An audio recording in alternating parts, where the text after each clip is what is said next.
Kansas City is chasing another Super Bowl title, and no one has seen the ins and outs of this franchise more than Matt Derrick. He runs Chiefs Digest, and he's already in Las Vegas readying for Sunday's big game. We'll talk about the matchup and so much more, but first, I want to say a word of thanks to these sponsors for supporting the Jenni Carlson Show. Oklahoma Ford Dealers Association, Two Fellas Movers, MidFirst Bank, the National Cowboy and Western Heritage Museum, FireLakeJobs.com, Next Gen Roofing, 988, Oklahoma's mental health lifeline. Remember, drive into your Best in Oklahoma Ford dealers today for the best deals on Ford's full lineup of trucks and SUVs. Ford is the best in Oklahoma. And hey, if you're thinking about moving, let's face it, a box of pizza and a case of beer just don't work like they used to. Nobody wants to help you. But we know two fellas that love moving. At Two Fellas Moving Company, we offer free, no-strings quotes for your move. With over 20 years experience, we've pretty much moved it all. Our services don't end at moving either. Need to do some remodeling or spring cleaning? We've got you covered with dumpster rentals and junk haul services. Remember, all the quotes are free and there are no strings attached. If you're moving in Oklahoma, make sure to call the fellas. Visit twofellas.com for your free quote today. All right, Matt, thanks so much for joining us. We know you're in Vegas already. It's just got to be crazy town out there right now. Yeah, it is crazy town. A little earlier than normal for most Super Bowls. Usually it's not until I feel like Wednesday, Thursday, even sometimes Friday. And I can say that obnoxiously as a Chiefs reporter that usually at the Super Bowl. But this year in Vegas, yeah, it seems like this city is crammed from the beginning. Yeah. Well, here we sit on Tuesday afternoon, less than 5 days from kickoff. I have to ask you the most pressing question on everybody's mind. How certain are you that Taylor Swift makes kickoff? I mean, hey, the Japanese government has stepped in to guarantee it, right? So there's no way that she can miss kickoff. You got your own private jet for a reason and everything. So if you got it and you don't use it for that, what are you going to use it for? Exactly. I figure if she needs to parachute in, they can make something work. Just get her to the state of Nevada, for crying out loud. I imagine that there will be a police escort too to make sure that she gets it to the game if there's any question or doubt about her arrival. I assume they might leave some media shuttles without police escorts if she needs one. So prepare yourself for that. I'm fully expecting to see her just drop in from a helicopter, probably in the middle of the halftime show. Could happen.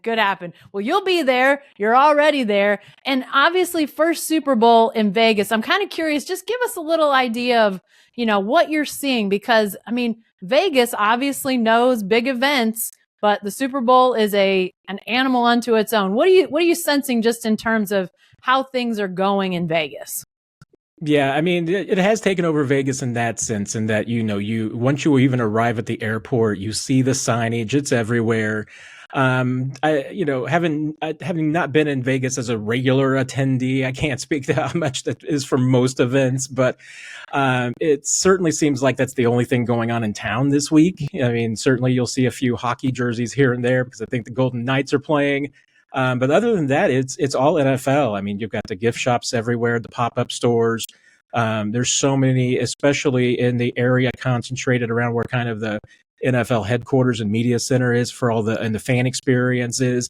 It's just taken over this section of the strip, and everywhere you go, you're running into people who are in town for the game, whether they are in the league, they're fans, they're just people who want to be here for the spectacle. There's a lot of those. Even we ran into those in Phoenix last year, but this year it seems even more the gawkers who just want to be here for the experience and aren't even going to the game. Wow. Which makes you realize just how many people are going to pour into that city. And for so many years, Matt, NFL, all the pro leagues steered so clear of Vegas. Now with that new stadium and everybody now sort of opening their arms to Vegas, it's sounding like that Vegas might become sort of a regular in the Super Bowl rotation. Do you think that's likely? You obviously know the facility, sort of the lay of the land out there. Is this one of those things that we're going to see like every, 6-8 years, Vegas has the Super Bowl? It certainly feels that way. This venue, they're certainly pulling out all the stops. And that's somewhat, I feel like, rare for Vegas. They're so used to these things that anybody getting VIP treatment. I'm sure that there's a slogan somewhere, everybody's a VIP in Vegas, but it's different. You've got so much attention in this city on this event, and I think that's exactly right. They want this to be part of the regular rotation. there's no doubt the facilities are top notch for that. Really, the only issue that, and I think that's the thing that could pop in, is what's the unexpected? Are there glitches?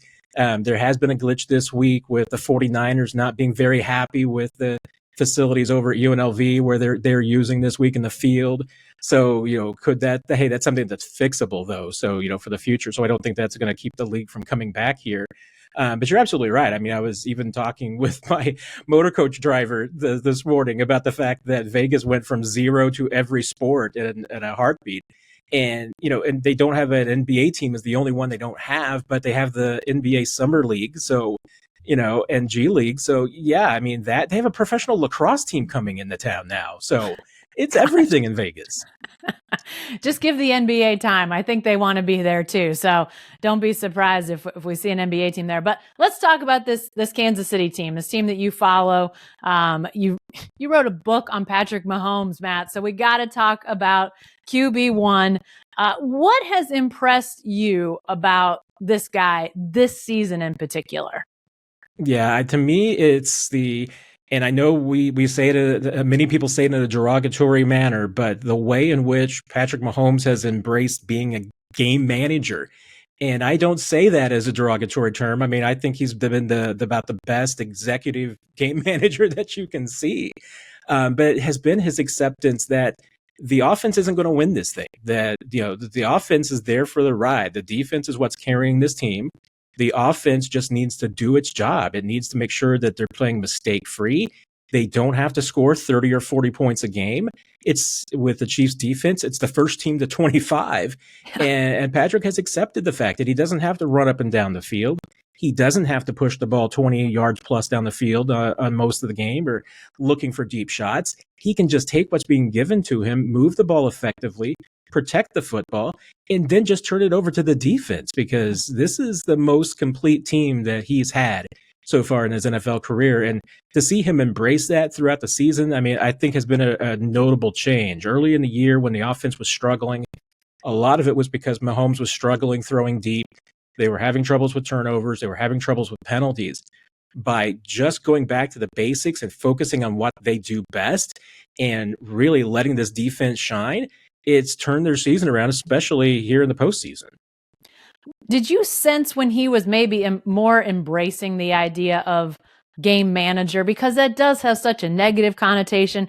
And as we saw, like at the end of the AFC Championship game, he hits that big pass to secure the win. You know what he can still do.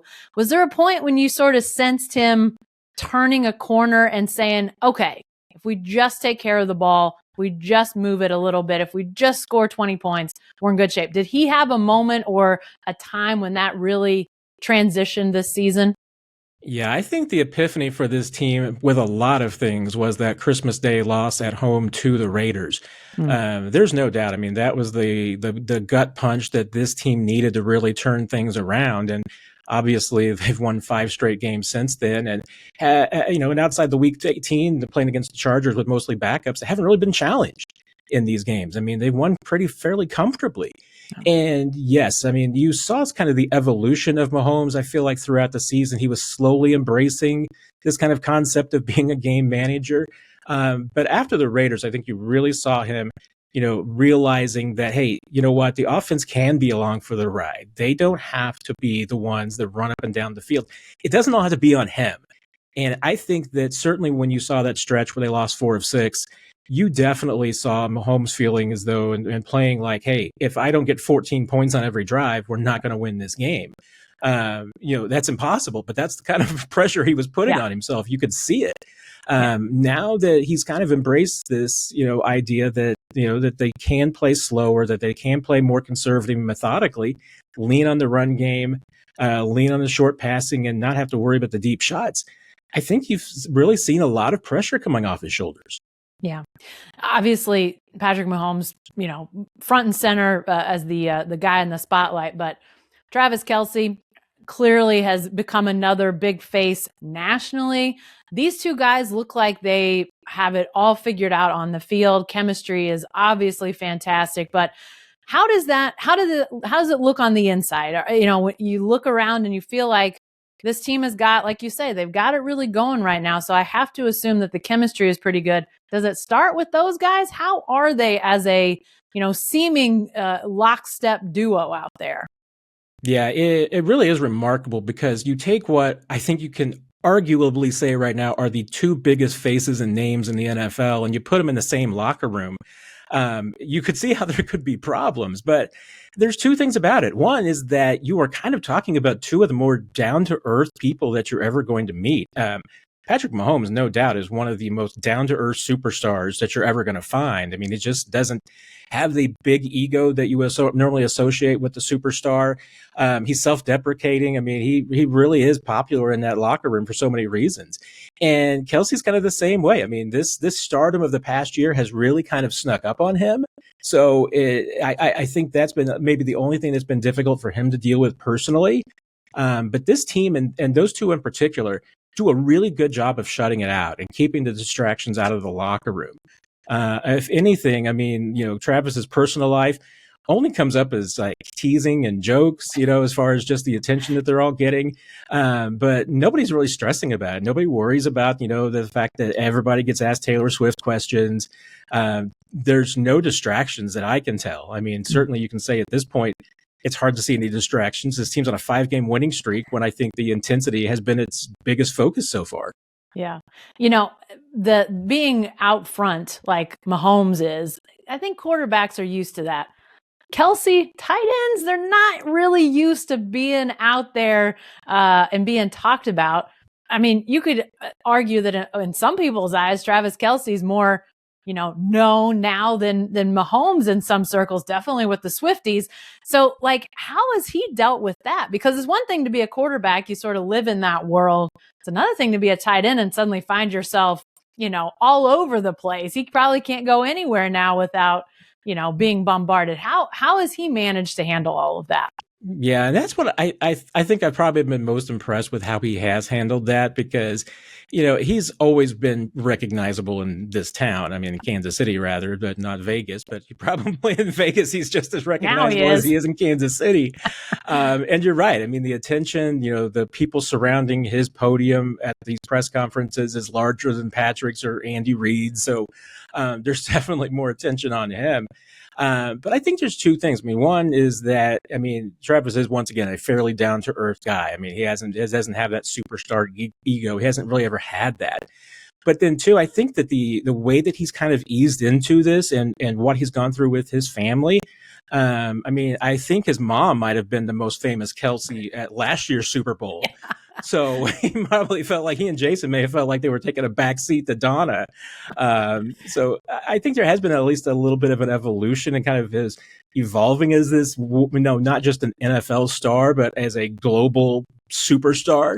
Mm-hmm. And I don't think there's any doubt. He's also talked about the fact that, hey, Taylor has offered him advice on how to deal with it. And, she's obviously experienced with it. So, I think it has been at least impressive how he doesn't seem to have let that affect him on the field. I mean, there's no doubt this has been the most challenging season for Travis Kelce. The injury that he suffered in week 1 with the knee and then just other dings throughout the season. There's no doubt he's played less than 100% all the way.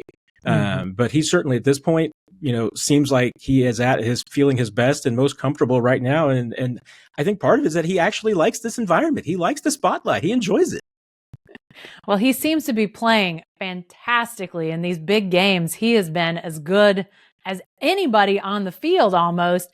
And yet, obviously there's a lot of talk about him, about Taylor, about now Kansas City, just because going for another Super Bowl. I think outwardly there's people that would say, I'm tired of this storyline, the whole Chiefs fatigue.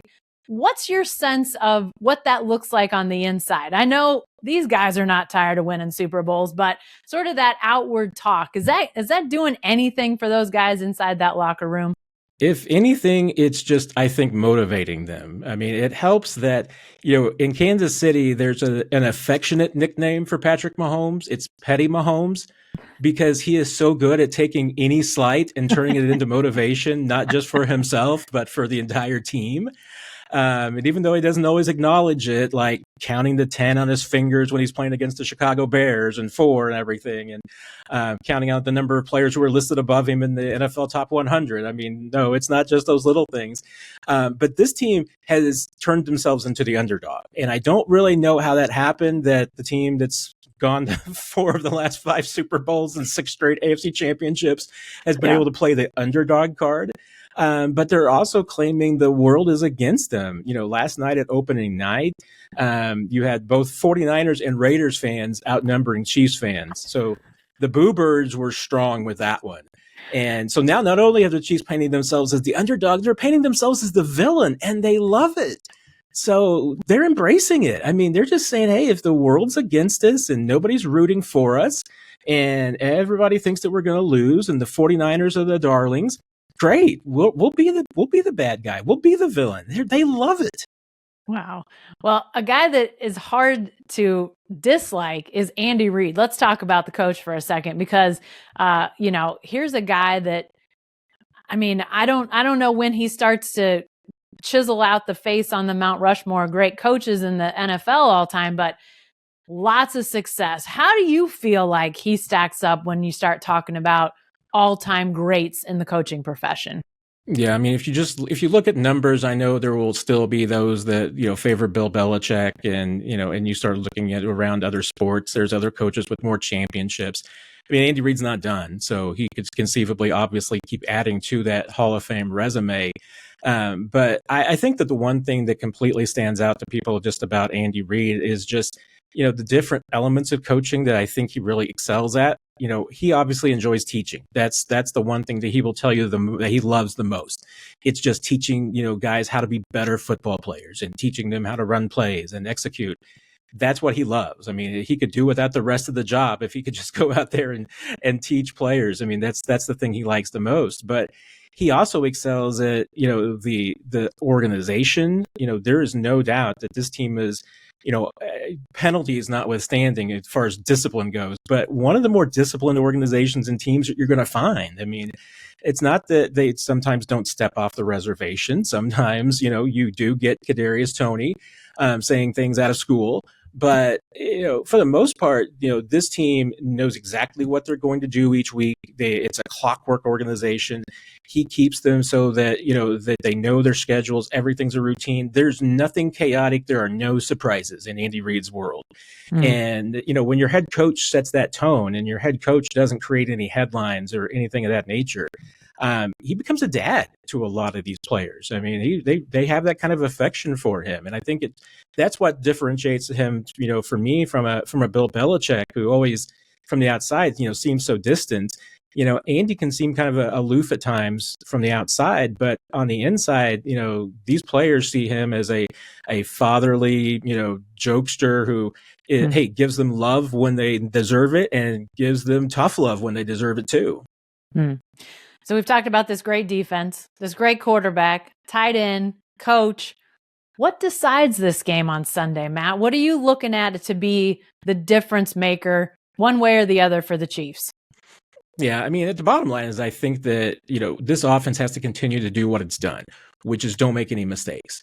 If they can win the turnover battle, if they can win the penalty battle, and if they can avoid the self-inflicted mistakes like drops that have hurt them during the season, I don't see how they get beat, because I think this defense is going to perform no matter what. I mean, that's the one thing that we've seen with this defense through 20 games thus far, is that they haven't had a stinker in the bunch. 27 points is the most they've given up in any contest. Only team in the NFL not to give up 30 points this year. And even if they gave up 27, I think that the Chiefs, if the offense plays at its best, could still top that. I mean, I still think this game is probably a race to 25. And if that's the case, then I definitely think the Chiefs have the edge. But I've said all this season, and I'm going to stick with it in the Super Bowl, I really and truly believe that the only team that can stop the Kansas City Chiefs are the Kansas City Chiefs. If they can avoid the self-inflicted mistakes, I think they win this game. All right. Well, hey, tell people where they can find all your stuff. We know ChiefsDigest.com, but give us all the social, all the channels, Matt. Yes, you can definitely find me at chiefsdigest.com, and that can be your hub for everything. But I'll be having a lot of video content this week from YouTube. I'll be doing a live Q&A on Tuesday night. There's always a lot of fun, and there will probably be a few other live events on the YouTube channel for Chiefs Digest this week. And Matt Derrick on Twitter, Matt Derrick KC on Instagram, just Matt Derrick, Derrick, and you'll find me pretty much anywhere. Hey, one last question. You've got media night behind you. What was the craziest thing you saw? Because that whole event is a little bit insane. Yeah, there were a few. I mean, I think Carrot Top trying to ask questions of Andy Reid was the top, because time has not been good to Carrot Top. He has not aged well. I thought that just a random stranger had been given a day pass, and then I looked at it again. And I was like, wait a minute, is that Carrot Top? But then today, I mean, it just gets crazier throughout the week. On Tuesday, we had someone who was going around asking every single player if it guaranteed a Super Bowl win, would they get a Patrick Mahomes tattoo, and where would they get it? Oh my God. Oh, you just never know what's going to happen. And then on Sunday, they're going to have a football game, Matt. So, it's going to be one thing after another. But thanks so much for joining us. Talk about Kansas City. Talk about what's going on in Vegas. We truly appreciate it. Oh, it's a pleasure, Jenny. Thanks a lot. This was a lot of fun. And thanks to all of you. If this was your first time hearing or watching the Jenni Carlson Show, be sure to subscribe on YouTube or your favorite podcast app. Also, subscribe to our newsletters from the homepage at selloutcrowd.com and download our new Sellout Crowd app for your iPhone or Android. Thanks again for being here. We'll see you next time.